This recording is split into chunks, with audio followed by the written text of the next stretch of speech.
Foreman-Mackey. He's a grad student at NYU working with David Hogg, who's now a Senior Fellow at the University of Washington. He's an expert in statistics, bringing a lot of really cool results and techniques from computer science and bringing it into astronomy, and has done a lot of work trying to understand the exoplanet population better. And I think we'll get to hear some of that today. All right, thank you very much. It's really nice to be here. I'm actually kind of a local. I grew up in Kingston and studied at McGill, so it's nice to be back in my home country, especially as my adopted country is falling to pieces in front of our eyes. So today I'm going to talk to you about some work that I published recently, and it was in collaboration with these co-authors listed here. I'm going to talk to you about a little bit about the Kepler legacy. So what I'm going to be talking about today is all based on on data from the original Kepler mission before it fell apart and turned into K2. Part of the point of this talk is to comment on the fact that there's still lots of interesting information in that large data set that's available if we keep looking for it. I'm going to be mostly talking about the population of exoplanets, and I'll get into the definition of what that means as we go on, but that's kind of the goal today.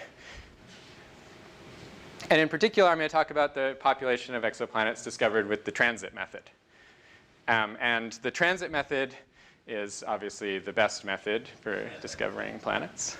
That's why we're talking about it.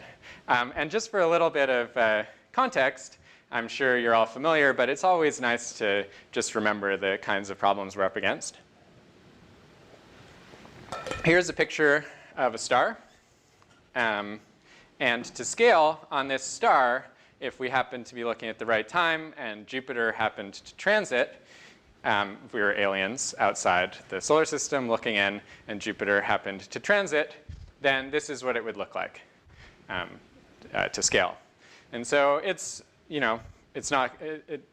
and the signal that we're looking for in the transit method is the amount of light that's being blocked out by the transit. And so that's not a whole lot of area that it's covering right there. And the signal strength goes like the area ratio squared. The area ratio between the planet and the star. So the signal strength for a Jupiter transit would be something like 1%. Now, if we happen to be looking at exactly the right time and Earth and Jupiter happen to be transiting at the same time, then to scale, this is what Earth would look like there.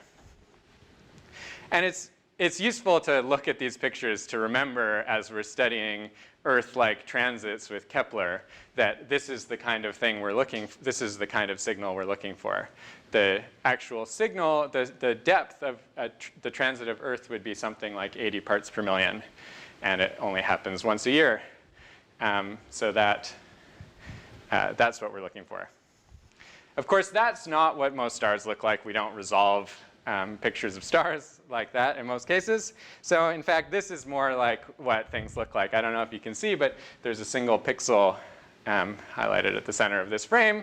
And so that's what we're actually looking at when we look at the transit method. So really, we only get a one-dimensional data set. So here, this is a simulated transit. So in a perfect world where stars didn't vary at all and where we had a perfect detector with no noise, this is what sort of the best case transit of Earth would look like across the center of the sun, looking in from the outside. And you can see this is about 100 parts per million, and it lasts for about 13 hours. And by definition, it happens once a year. So that's the kind of thing that we might be looking for with the transit method, and specifically for Earth's. Now, so if that wasn't already hard enough, it gets even worse.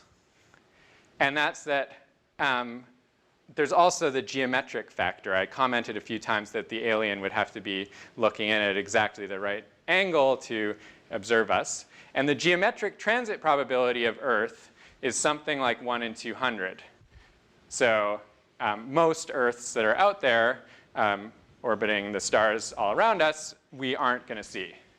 We don't even have an opportunity and any chance of seeing them, even if we could measure the brightness of those stars perfectly. And it gets even worse for Jupiter. So I forget what the number is, but it falls off with the semi-major axis, the geometric transit probability. It's a useless picture. So to find planets using the transit method, here are some of the things that we need. We need to look at the right place at the right time. So we need to be looking at a star that happens to have its planetary system lined up perfectly so that we have a chance of observing the planet transit. We need to be looking at the right time because transits only last for a few hours every, however many years. And we need to measure the photometry extremely precisely because the transit depths are very small. So we need to look for relative changes in the hundreds of parts per million range. So these are some of the requirements for any transit survey to discover transiting exoplanets. And so, of course, we all know where we're going from here. That's what Kepler was for. So here's a picture that I took of Kepler with my iPhone. What Kepler did was it was launched in 2009. And it stared at one patch of the sky that looked a little something like this for a little over 4 years. And so there are lots of bright stars in this field. It was chosen so that there were enough bright stars, but not too many, so that crowding wasn't an issue. Now, it turns out that hard drives and bandwidth are expensive, so we couldn't download full frames like this from Kepler. We wanted to get a 30-minute cadence, so every half hour take an exposure. And we couldn't download the full frames like this. So in practice, we actually chose about 190,000 stars and just cut out little postage stamps around each of those and got half-hour cadence for 190,000 stars. So really, the data actually look like this, which is a lot less beautiful than the previous frame. So I don't know if you can tell, but this is actually a movie. This is probably the most boring movie that's ever been shown in this room. This is a movie of this is sort of a typical Kepler target. There are 5 transiting planets in this movie. I don't know if you can see them. And the fact that this movie is so boring is one of the reasons why Kepler is so awesome, or why Kepler was so awesome. Because the pointing precision of the Kepler spacecraft was better than 1,000th of a pixel for most stars. And so we don't have to know the flat field of the detector very well because it's we can measure relative photometry on the timescales that we're interested in extremely precisely without taking any of that into account.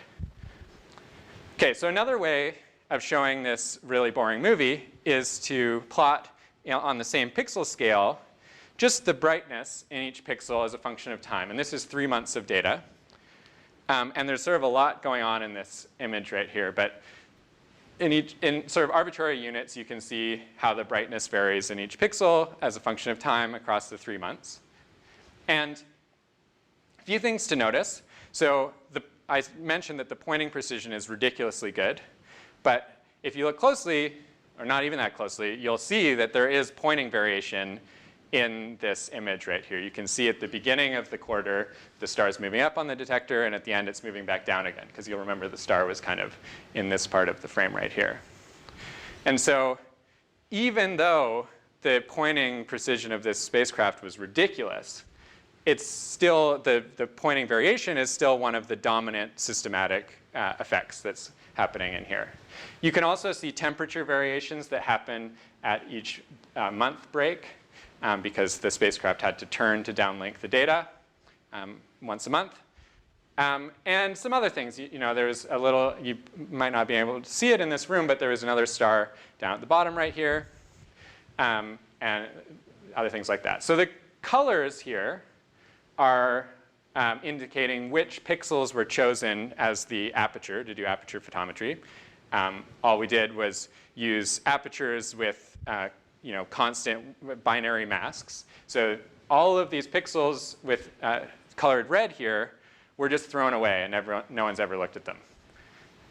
But then these pixels were added together over here, and we get something like this. So just taking that exact same 3 months of data, co-adding those 4 pixels, we get something like this right here. Does anyone see the planets now? I remember there are 5 transiting planets in these data. So the transiting planets are not these big trends, obviously, because remember, this is 3 months of data, and transits only last on the order of hours. The transits are sort of little tiny dips like this that you might be able to see. But the important point here is that, first of all, the actual intrinsic scatter in this light curve seems to be pretty good. Hundreds of parts per million, that's what we're looking for. But then there's sort of all sorts of other variability. There's still some residual systematic effect from Poynting drift, temperature variation. But there's also the star. Stars do things, and that's what's causing most of the variability that you see in this image right here. And so this is what real data look like. And if you run some algorithm that I'm going to talk about in a bit, find some planets. Oh, never mind. I didn't show the thing that I thought I wanted to do. But anyways, you can detect the 5 planets that are in this figure right here using methods that I'll talk about in a minute. And you can run that on the 190,000 stars that Kepler targeted with the full 4 years of data. And you get a plot that looks like this. Here I'm showing all the discoveries that Kepler made. And I'm plotting the orbital period of the planet, because that's one of the things that we measure very well with Kepler. And the other thing that I'm plotting is the planet radius, which we more or less measure with Kepler as well. You can measure the radius ratio between the planet and the star. And then from that, you can use a constraint on the stellar radius to back out some planet radius. And the error bars in the y-axis here would be something on the order of 30% in most of these cases. I'm not showing them, but they would be substantial. Now, also feel free to interrupt me at any point. I know that we're sort of starting a little slow, but I'm happy to. Back to your Poynting error. Is Poynting error always in the time scales of months, or are they short? Yeah. So for the baseline Kepler mission, the Poynting variations that actually matter are on long time scales. That's right. Yeah. For K2, that's the reason why the mission is different. The time scales for the Poynting variations are hours. And so that's why it becomes very important to treat them properly. But for the original Kepler mission, the Poynting was ridiculous. OK, so another point here is that I have 2 different colors on this plot. They're the blue points and the black points. The blue points are what we call planet candidates. And so those are discoveries that you make that are very convincingly astrophysical, but they might not be planets. They might be background eclipsing binaries or things like that. And so they're not colored black until they're sort of followed up with some other method that may be statistical or using a different planet characterization technique. So that's awesome. I showed you those data. We got really precise photometry. We found thousands of planets. There are more than 5,000 points on this plot. That's awesome. Huge success. We all know about Kepler. So what am I here for? So who cares? We found all these planets. We got on the front cover of the New York Times a couple of times. I didn't, but somebody did. And so really, I'm in this because I'm interested, like I mentioned before, in the population of exoplanets. So I'm interested in trying to use these big catalogs of discoveries to say something about planets and planet formation and the occurrence of planets and things like that. And so when I say the population of exoplanets, I will be referring to 2 different things. Sort of the ultimate goal would be to see what we can say about physics based on these catalogs of discoveries. But in practice, most of what I do is very much more descriptive. So that's when we talk about occurrence rates. And what I mean by that is what's the sort of frequency distribution of planets? What's the mass distribution? How how common are certain types of planets, that kind of thing. And so that's what I'm going to be talking about today. When I say population of exoplanets, it's all going to be in the occurrence rate space. So in other words, what I want to do is I want to take this plot, more or less exactly this plot, the information on this plot, and turn it into something like this. Ignore the horrible colors, but here, this is a constraint on the frequency of planets as a function of planet radius in some very limited part of parameter space. And so this is the kind of thing that we want to measure using these catalogs. That's what I want to do. So a few things to point out. You'll see that despite the fact that the occurrence rate was increasing as we went to smaller radius, it looks like there are fewer planets down here. That's because planets down here are harder to find. As you go smaller, remember the signal strength falls off like the radius squared. So it gets a lot harder as you go down this way. And then as the period gets longer, you get fewer transits. So these lines right here give you some indication of what the constant signal strength would be. So you have to somehow take that into account. And I'll talk about that a little bit later. But basically what you do is you come up with some map of the probability of detecting a planet as a function of its physical parameters. And we try to empirically constrain that. I'll come back to that later. So a few things that you need if you're going to do population inference using planet catalog. You need some systematic planet candidate catalog. So you need a list of discoveries with some clear description of how they were found. You need to measure the completeness or put some constraint on the completeness function, which is what I showed on the previous slide. And say something about your reliability. If you're just full of false positives or something like that, then all of your results are going to be biased. You need to take that into account. The terminology in this field is false alarms is sort of systematic things, which is what I mean here. But there are also astrophysical false positives that you have to take into account. So somehow we need all of these things, and your results are going to be limited by how systematic you can make this whole process. And so what I'm going to talk about today is trying to make all these steps very systematic. So a specific question that a lot of people are interested in is what is the frequency of solar system analogs? And Kepler was specifically designed to answer some subset of this question. So here's this plot again that I showed you before. And if you were looking closely at this before, this was in Earth radii right here. So Earth would be somewhere along this line, and the orbital period of Earth is out here somewhere. And you can see that basically there are no discoveries in this part of parameter space. So it's going to be a little hard to say what the frequency of Earth analogs are, despite the fact that many people, including myself, have published papers about that. And in fact, it's actually worse than that. It's basically like the Kepler catalog, the Kepler detection efficiency was completely avoiding the solar system. This is where the solar system would live on this plot. Of course, it gets even worse than that. If we zoom out a little bit, here's the rest of the solar system.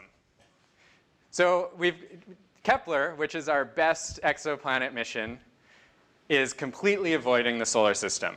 Yet people are very interested in what the frequency of solar system analogs are. What can we do about that?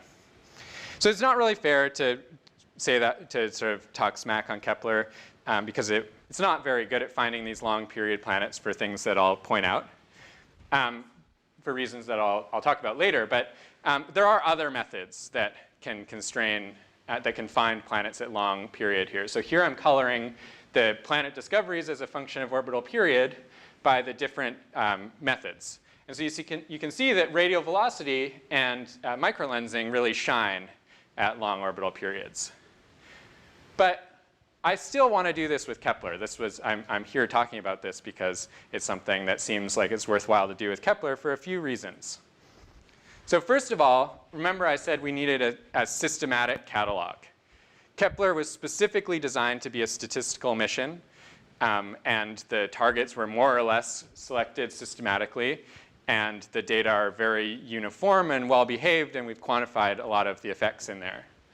So that's one checkpoint in Kepler's favor that the other detection methods don't satisfy. The transit method tends to be sensitive to smaller planets than the other methods. And it also gives you an opportunity to measure densities. Unless you're very lucky, if you discover a planet with radial velocity, it's unlikely to transit. It does happen, but it's very unlikely. And so it tends to be easier to go the other direction. You discover a planet using the transit method, measure its radius, and then measure its mass by following it up with radial velocity. Then the last reason, the real reason why I want to do this with Kepler is because the data are there. And when we have a huge data set that's waiting to give us some information, might as well use it. And going forward, this is even going to get better. There are going to be more transit surveys like K2 and TESS that have even shorter baselines than the 4 years of the Kepler mission. And so being able to find longer period planets given a short baseline is going to be important for the future of transiting planets. OK, so that's all a nice story. But things aren't, there's a problem here, and that's that we don't have any points out here. And so a few things I want to point out on this plot. So first of all, this dashed line shows the full baseline of the Kepler mission. So that was 4 years, a little over 4 years. And so anything out beyond this line would have at most a single transit in the data set, just one transit at best. And yeah, I'll get back to the other one in a second. So why are transiting planets hard to find, the long period transiting planets? And this is related to that, to what I was just saying there, that so every time we look at a picture of a transit, it looks something like this. It's really beautiful and well resolved. But in reality, a transit looks more like this. There's a single, a few data points, and then the vast majority of the data are just star. And stars are boring. Thanks. And so the signal is so sparse that you have to be lucky to be looking at exactly the right time. And that's what I meant by saying there would be at most one of these transits, because if your baseline just happened to only observe this part of the data, then you would have no chance of ever finding that transit. And even Jupiter, the transit lasts about a day. And so you have to be really lucky to be looking on that perfect day. So if you combine that, the window function with the geometric transit probability, then out beyond this line, the probability that you get a transit falls off like period to the -5/3. So that's one of the reasons why it's hard to find long period transiting planets, longer than your survey baseline. The other reason is that stars do a lot of complicated things, so we end up with a lot of false positives. So when you search for planets using the transit method, it's easy to get confused by something else that's happening in the data. And so in practice, what everyone has done with the Kepler data up to this point, more or less, is restrict to transits to systems that have at least 3 transits. And that's because if you see it 3 times, you're a lot less likely to get to just catch on to a false positive. And so what that means is that this line right here is the line that you would get if there were, this is the maximum period that you could possibly discover with the Kepler mission if that's one of your constraints. So everything out past that line would never have been discovered by the Kepler pipeline. So today, what I'm going to get to is I'm going to take this plot, and I'm going to add these points to them. And this is a paper that we published just a few months ago. And I'll talk about how we get there and where all these points go. But we're starting to fill in this part of parameter space in a systematic way using the Kepler data. Yep? What fraction of solar-type stars are consistent based on the Kepler data with the solar system? You can't pick planets. Yeah, okay, let's get there, because that's exactly the thing that I want to answer at the end of today. Yep. So I'm going to use these points that I put on this plot to I will answer a question that's close to what you're asking. So isn't the street transit more or less like 400 days rather than So if you were really lucky, if you were super lucky and it happened on the first day of the Kepler mission and the last day of the Kepler mission, then that's how long it would be. Yeah, yeah. So this is the longest conceivable period that could be discovered by the Kepler mission in the standard method. And I will check some of these boxes, at least approximately, as we go forward. So let's start with a little tutorial about how you find a transiting planet. And in particular, let's start with how you find a short period transiting planet, because that will set the stage nicely for extending to longer orbital period. So I have a model of how I do science in the world. And basically, it looks like this. It's very simple. You write down a model, and you turn the inference crank. And out comes your answer. So that's basically what I want to do. And that's what everyone does. They don't necessarily say it in those words. So here's a model. We have some data. It looks like this. Kepler data might look a little better than this. I'm sort of exaggerating some of the features so that we see what's going on. But there's some things that go into this. So we have our planet. That's geometry. You have the two disks overlapping plus some limb darkening. It gives you some shape like this.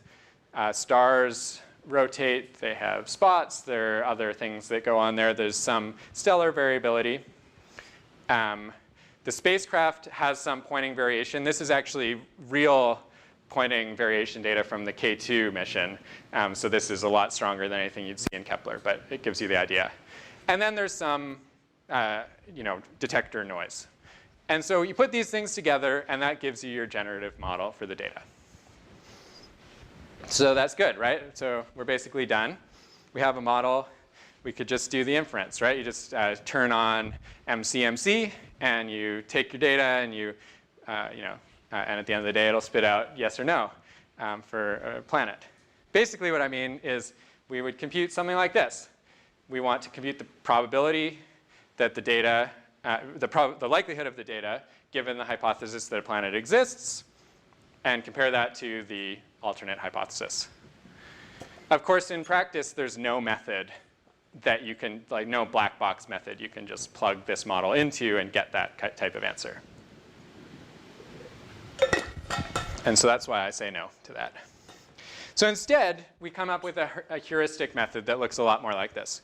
And it's basically trying to approximate what I was saying in the previous step, but doing it in a way that takes advantage of the structure in the problem that we know about. So the first thing you do is you try to filter out some of the systematics. So you try to remove the pointing variation using some sort of PCA model or something like that. Then you try to remove some of the stellar variability.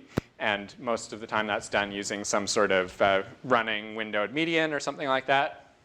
So you try to get rid of the stuff that don't matter. And then you go through and you do a grid search with some template that looks like a transit. You step through in period and phase and maybe depth. And you just sort of look at the likelihood ratio in some grid. And you restrict that to transits that have transiting systems that have at least 3 transits. So it turns out that our filtering step isn't great. So we're still left with lots of non-astrophysical signals, even when we restrict to 3 transits. So then there's a final step where we try to get rid of things. And traditionally, that's involved sort of a group of people or maybe a person in a room, like clicking through images and voting yes or no on each of them. And so this is what we call visual inspection. So traditionally, that's been the last step. And that step is very important. More recently, this has been automated in the official Kepler pipeline. I think that was the first place where I've seen a completely automated method. And there are some references for how they did it. And they used something quite similar to what I'm going to end up using in my method. So I'll get to that later. So just for some numbers, remember that there were something like 190,000 stars.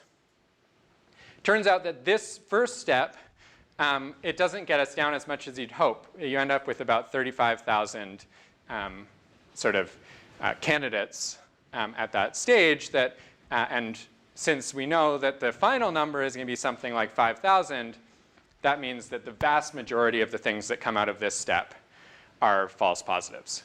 And so this last step of visual inspection is exceedingly important. And that's the reason why, and that's even after restricting to things that have 3 transits. And that was great. We found 5,000 planets. Now, I'm not the first person to look for long period planets with Kepler. So what was, before I came along, what was the method for finding long period transiting exoplanets? Here are a few of the references right here. And it just had one step. So in sort of the worst case scenario, it was just one graduate student who was hired to look at pictures of like just Kepler light curves and draw circles. And in the best case scenario, there was actually the Planet Hunters project, which was a citizen science project run by the Zooniverse, where they showed people from all over the world. They sort of taught them how to find transits, and then those people went and circled things that looked like transits. And they were sensitive to long period transiting planets. So those were basically the 2 ways that people, yeah? Can you comment on I haven't read all these papers, can you comment on their success in finding long period transits? Yeah, so they were very successful. The method that I'm going to show finds several that weren't found by these other methods. But overall, they were able to find some that were smaller than the ones that I found. So there was a lot of success. But, and you know, these citizen science projects are huge, like great outreach projects and things like that. And so the forum led to all sorts of interesting discoveries. And so if what you're interested in is finding the next coolest planet, then you know, this isn't actually a bad way to do it. The Kepler data set isn't that big, so it doesn't take you that long to look through it. But remember, what I want to do is I want to do population inference. And these are some of the things that I said I required to do population inference. And one of them is I need a systematic catalog where I can measure the completeness and the reliability. And that gets really hard if it's a human being who's in the loop who's making a decision, because it's somewhat unethical to get a human being to classify billions of simulated light curves that have, you know, fake transits in them. I don't think people are going to be very happy to do that. So I saw the Planet Hunter people make, you know, citizen scientists do that. They didn't, but the problem with that, they did, yeah, so maybe I shouldn't say that very loudly that it's unethical. But also, but the other point is that if you want to get the sort of completeness space is very high dimensional. So to sample that space properly, you have to do many more simulated classifications than you think. So you need many orders of magnitude more human time on the fake data than on the real data. And so I think that's really where it becomes important. So what I want is basically those 3 points come down to, if we have a fully automated method, then you know I don't find it's unethical to make my cluster look at tons of simulated data and measure the completeness that way. And so that at least gives us an opportunity to try to check off some of those boxes. So that's what I did. So here's my method for finding long period transiting planets. It probably looks very familiar because it's basically the same as how you find short period transiting planets, with very minor changes. So the first thing I do is I filter the data somehow. I try to remove the things that I don't care about. A lot of sort of choices that are made in there. And then you do some search where you just go through and you do you run a transit-like shape through the data and look at its likelihood ratio at every time.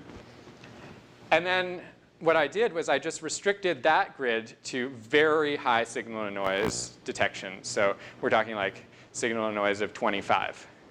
And the idea there is that if we want to believe, and so first of all, a Jupiter transit of the sun would be very high signal to noise. So we would still be sensitive to that even after this cut. But also, if we're going to believe a discovery at a long period, then it's going to be high signal noise. So we can save some computation time if we restrict that right off the bat. We were talking about those decisions at lunch a little bit today. And then the last step, what I do is I use a model comparison to try to rule out things that aren't transit-like. And so this is somehow using the shape information in the data to rule out things that don't look like transits. And so this is sort of the crucial step right here that I'm going to talk about a little more. So you'll recognize this. This was my model of the data. And basically what I mean by model comparison is that we're going to take this model and somehow compute the probability of the data under this model, but then compare that to other things. So I wrote down a list of sort of effective models for all, given my expertise with the Kepler data, I invented different models that could possibly describe the types of systematics that we found. And the point here is that we will somehow compute the probability of the data under each of these models and only accept the candidates where the transit model is preferred to everything else. So if there's anything else that's a different shape that doesn't look like a transit, then it will be thrown away. And so this is slightly unsatisfying because it's only as good as the models that I come up with. And I'll talk about that more in a little bit. But there are various reasons why this was the method that I settled on. Isn't it possible to get a functional complete set? Sorry, say that again? Isn't it possible to get a complete set of functions which describe all possible shapes in the universe and therefore use that? Sure. So I don't think you want to have that much flexibility, because I think what you want is you want to sort of the data set is very small, and so you want to somehow restrict it so that you are regularizing by the physics that you know that's going on. So somehow using a sort of physically motivated model for the types of things that are going on seems to work well. I mean, I haven't tried something where you use an arbitrary basis, but I expect that it would be hard to disentangle the true transits in that case. Yeah? So on a similar note, have you tested, so in your model comparison, do you only test one model at a time against every other model? Or would you be able to have like the transit model and the step function together, and then a case where you only have the transit model? Yeah, that's a good question. No, all I did was I just competed the different models against each other just independently. Hoping that I'd sort of chosen enough models. So I tuned this choice of models for the Kepler data. And so that was another thing that I was a little bit concerned about. But actually, just last week, I started running this on K2 data. And exactly the same set of models seems to perform very well, which isn't a given. I mean, it's still the same spacecraft, but the quality of the data is very different. So at least it's a sort of slightly satisfying check. Yeah? How do you make your stellar model? Oh, yeah, good question. I think if I press next, it'll tell us that. Oh, no, it doesn't. OK. It'll come up in a minute. But what I'm using here for all of these is I'm using a Gaussian process. And so what that does is it lets you fit some smooth model through the data. And it has some parameters like a typical, like sort of the time scale and the amplitude of the variability that I also fit for. And so it's a super flexible model. And There's no degeneracy between that and the transit model?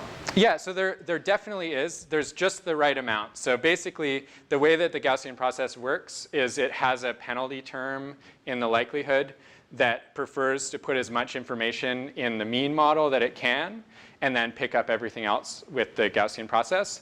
So if something doesn't look like a transit, then it'll give you a low likelihood. But if it really is a physical shape, then the Gaussian process won't fit it out. So it's a pretty good model for this kind of thing. And it can also incorporate the pointing variations and the detector uncertainties and that kind of stuff.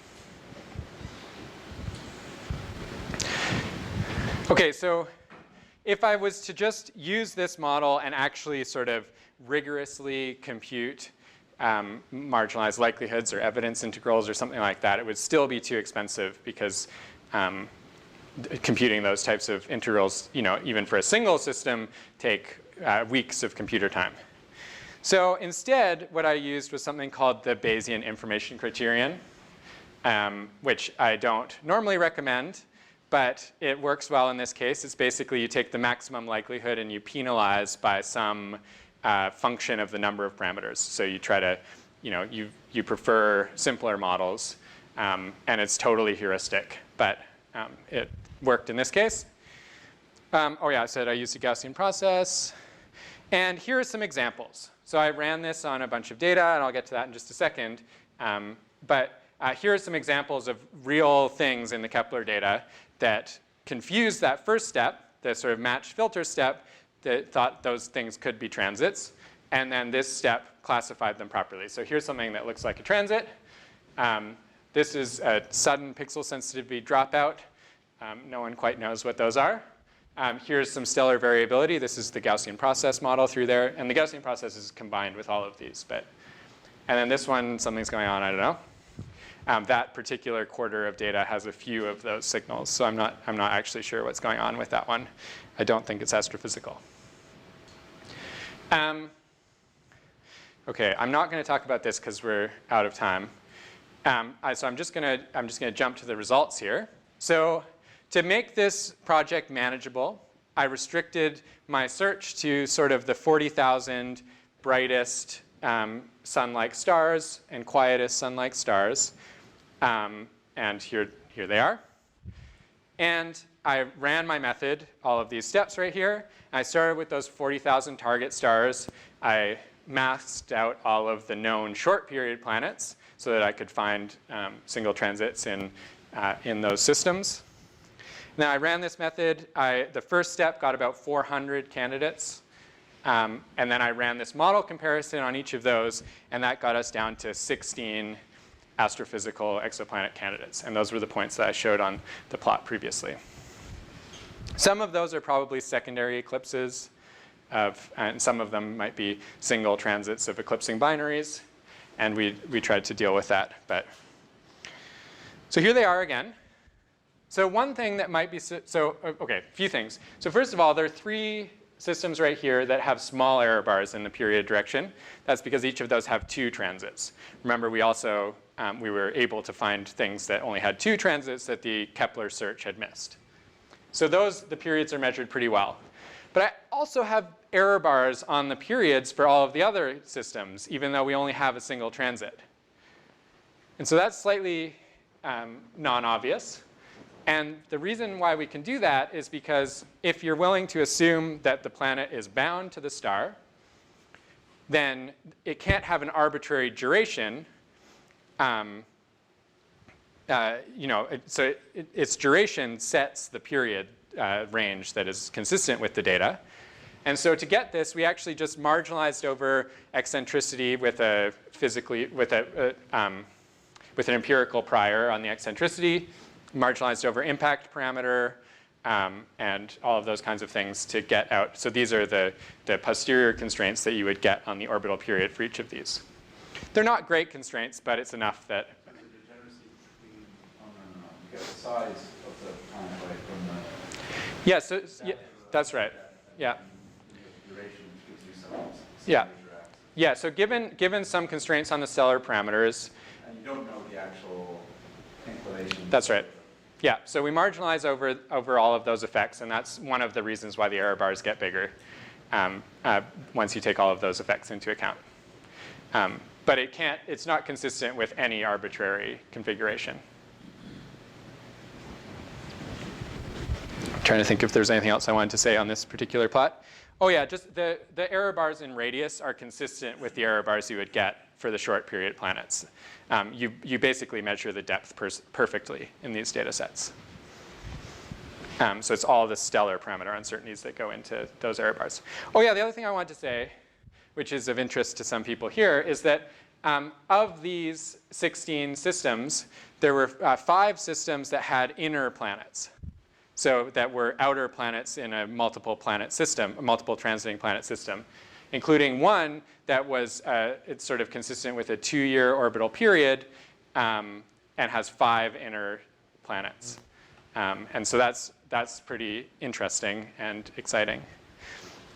It turns out that if you model the full 6-planet system together, I didn't do this for this plot, but the modeling all 6 planets transiting the same star breaks a lot of the degeneracies that, that enter in, because it really tightly constrains the density, the stellar density, and the limb darkening. So you can actually get a much better constraint on the orbital period if you fit them all together. So let's talk about it after. So here, I know I've finally made it because I can put all of my results for this project on one slide. Here are all of the discoveries that we made. There's not much to say here besides this is the zoo of discoveries.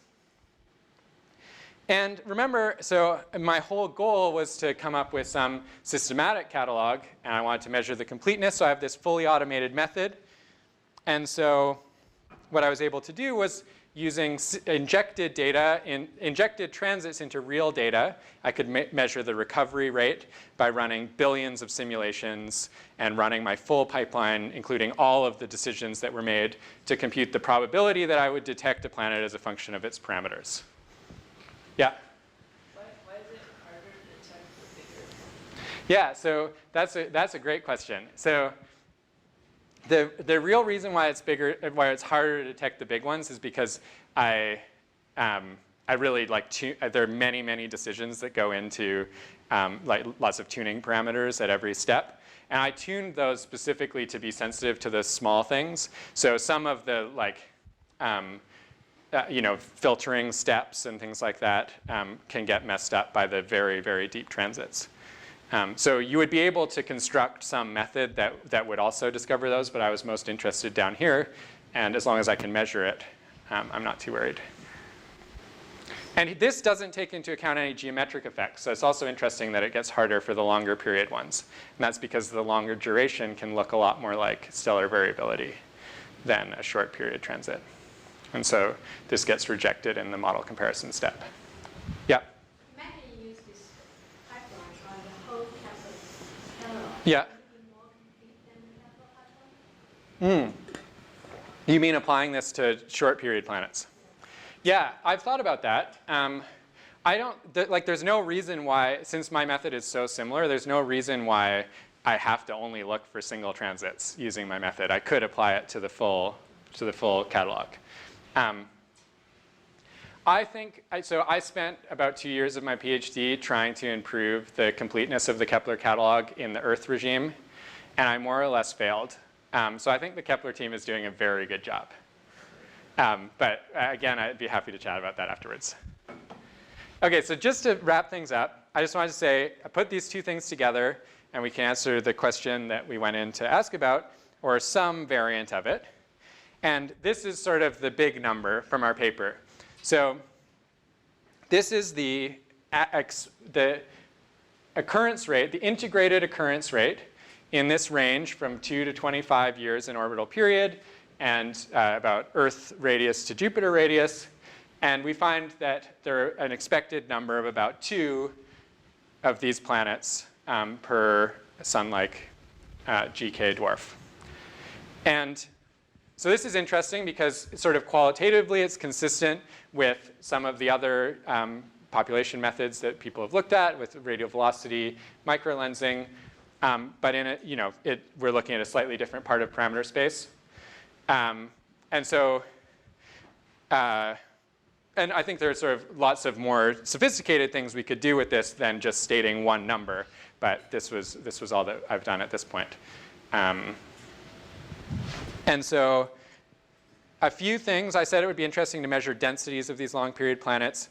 All of these stars are very faint because it's Kepler, and vast majority of the Kepler stars are too faint to follow up with RV. So it looks like it would be hard to follow up any of the candidates that we discovered here, unfortunately. And so just to summarize, I told you about a fully automated method that I developed for discovering single transits, discovering transiting planets with only a single transit in the data.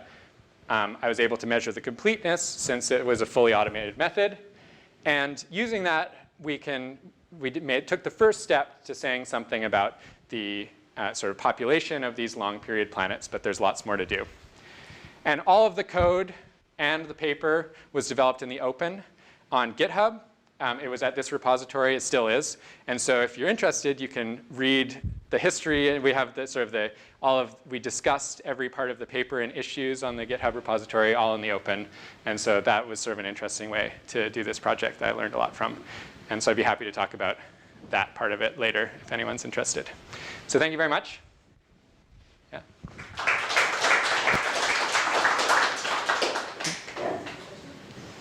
How real is the inner edge of your Longperiod distribution?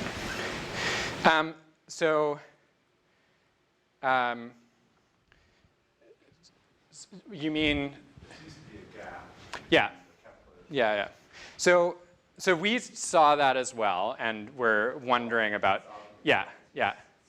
But actually figuring out how to interpret it is a little tricky. So there are a few, let me make a few points here. So for all of these relatively short period ones, the inner bound is we set a prior on the period that it had to be longer, sort of the shortest period couldn't have had a second transit in the data.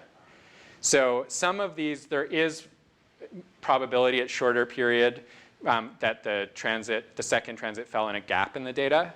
And that's actually a non-negligible amount of probability for some of these shortest period candidates because so you'd have to be cautious about taking that into account properly. And then to make that even worse, there's also a geometric factor that isn't included on that inference, which is that the probability that you get a transit falls off like period to the -5/3. And so that would also prefer to bring some of these in. So we decided that you'd have to be careful if you were going to make a quantitative statement about what's going on there. It would be great to say something real. And I think I know how to do it. Actually doing it properly will take a little bit of thought. So it sounds like it's worth it. I think so too. It's on the list. Yeah? Can you say what you were going to say about hobbies and machine learning? Oh, sure. Yeah. Great. So I spent the first 6 months I was working on this. One of my main collaborators is a machine learning expert in Germany, and we've worked on quite a few projects together. And we started this project together with the idea that, since Planet Hunters is doing a good job, maybe we could train a machine to learn what transits look like and get it to find these transits for us. So we worked on that for quite a while. And basically the idea would be you could simulate transits into real data and train some supervised classification algorithm on these simulated data, and then hopefully it could capture what the shape of a transit looks like. But the problem that kept on occurring was that we don't have enough true negatives. So you somehow have to balance your data set so that you have your simulated true positives, but you also need true negatives. And so first of all, you never know for sure that you don't have a transit if you're using real data. And second of all, most of the Kepler data are actually really boring. Like if you just take a random chunk of data, it's easy to say, no, there's no transit there. But it's very rare, but there are all of these systematics that look like the models that I'm comparing against that are really important. So it's true that if we had some generative model where we could simulate those things, those systematics that are rare, we could also train on those. But I've decided that we should be able to do just as well, or actually probably better, just directly using those physical models. So somehow it's not like classifying whether or not there's a kitten in an image. There are tons of pictures of kittens that have labels on them.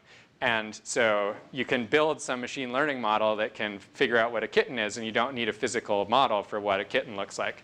But with the transits, they're so rare, and the systematics are so rare that putting in some sort of physical intuition seems to make the model actually work. Yeah? You outline the future of this method, larger data sets of other missions. Yeah, so like I mentioned, I've just started running this on K2 last week because we're interested in knowing if there are any single transits.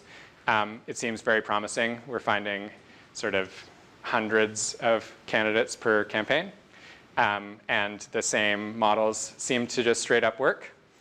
I think this will be especially interesting for TESS because by the time you get to the large numbers of single transits that you're going to get with TESS, you're going to be able to say real things about the occurrence rate longer than a month baseline. How much increase of data set would you get with Yeah.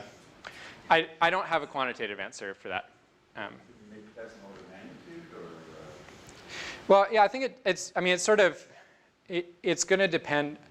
So the thing that I would be interested in is, I think that TESS has the potential to look at how, the occurrence rate at the 100-day orbital period changes as a function of stellar properties and metallicity, whatever. And the vast majority of those are going to be single transits. But I think that at the volume of data that we're going to get with TESS, you're going to be able to find them. And but I don't have numbers. I haven't worked it through. It would be good to do that. This method seems to be, it's sensitive to the small planets that you would be interested in. So. Okay, so there's obviously a lot of interest. Maybe we should take